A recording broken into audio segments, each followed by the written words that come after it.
Ok, donc dans cette vidéo, on va essayer de déterminer donc l'ensemble image d'une variable réelle qui a un intervalle i, enfin qui part d'un intervalle i et qui arrive dans un certain intervalle j de R.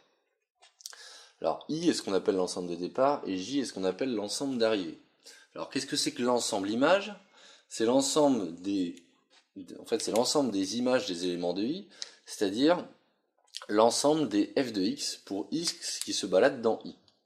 Donc on va essayer de concrétiser ça un petit peu sur sur deux exemples connus, celui de l'exponentielle et celui du sinus, pour voir un petit peu qu'est-ce que c'est qu'un ensemble image et quelle est la différence avec J, qui est l'ensemble d'arrivée.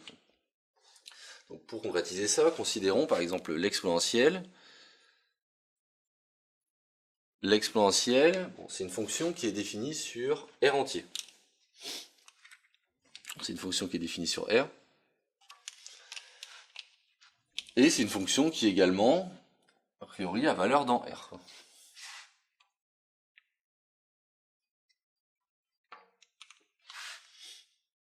La question c'est, qu'est-ce que c'est que l'image de R par l'exponentielle? C'est quelque chose qu'on note exponentielle de R.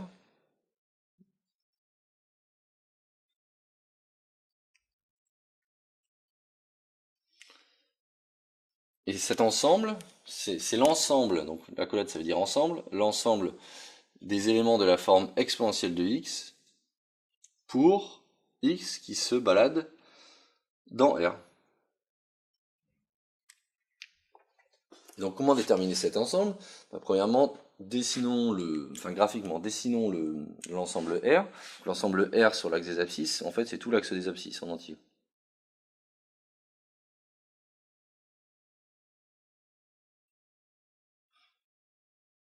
Donc c'est tout ça.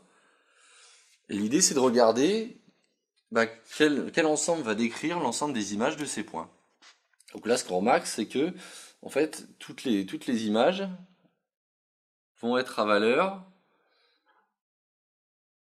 elles vont être uniquement à valeur dans les réels positifs. C'est-à-dire que si vous tracez une droite horizontale dans les négatifs, vous n'intersectez jamais la courbe. C'est-à-dire qu'il n'y a aucune image, il n'y a aucun antécédent aux valeurs négatives par la fonction exponentielle. Si bien que toutes les images de l'axe des réels, ça sera uniquement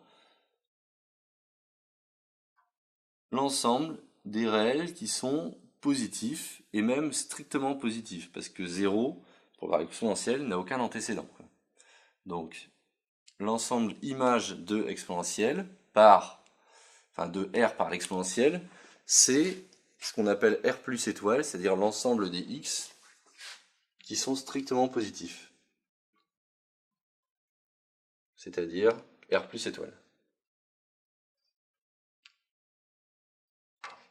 Donc ça c'est l'ensemble image, et cet ensemble image il est inclus dans ce qu'on appelle l'ensemble d'arrivée. Donc ça c'est l'ensemble de départ, ensemble d'arrivée, et ça c'est l'ensemble image de l'ensemble de départ.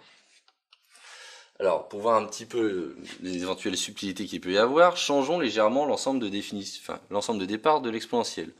L'ensemble de définition de l'exponentielle c'est R, mais on pourrait très bien considérer la restriction de l'exponentielle uniquement au réel positif. Donc par exemple, plaçons-nous sur R+, au départ. Donc on se place sur R+, donc on arrive toujours dans R, donc ça c'est l'ensemble d'arrivée. Mon ensemble de départ qui est plus petit que l'ensemble de définition est R+, c'est-à-dire, sur mon dessin, ça correspond aux réels qui sont positifs. C'est-à-dire, toute cette partie-là, 0 inclus. Alors, quel est l'ensemble image de R+? Regardons un petit peu. L'image de 0, c'est 1. L'image de ce point-là à côté, ça va être ce point-là. L'image de ce point-là, ça va être ce point-là, etc., etc. L'image de tous les points qui vont être là, en fait, ça va être simplement l'ensemble 1 plus l'infini. Parce que tout élément qui est là-dedans a un antécédent par l'exponentielle, qui est donné ici. Tandis que un élément, un élément ici que je sais pas si je l'appelais A par exemple, bah celui-là il a un antécédent par l'exponentielle certes, mais cet antécédent il n'est pas dans R+. Donc du coup il n'est pas dans l'ensemble image de R+ par l'exponentielle. Donc résultat, l'ensemble image ici c'est non plus R+ étoile, mais c'est simplement 1 plus l'infini.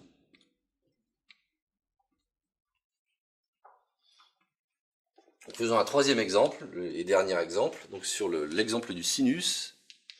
Donc sinus qui est une fonction qui est définie sur R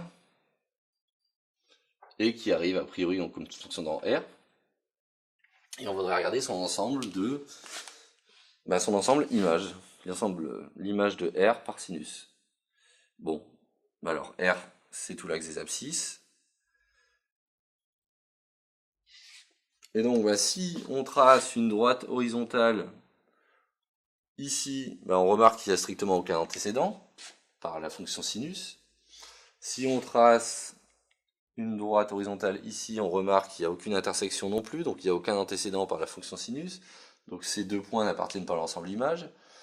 En revanche, tous les points qui sont situés en fait, entre les deux valeurs remarquables de sinus qui sont moins 1, qui sont plus 1 et moins 1, tous ces éléments-là vont avoir au minimum un antécédent. En fait, ils en ont même une infinité, quoi.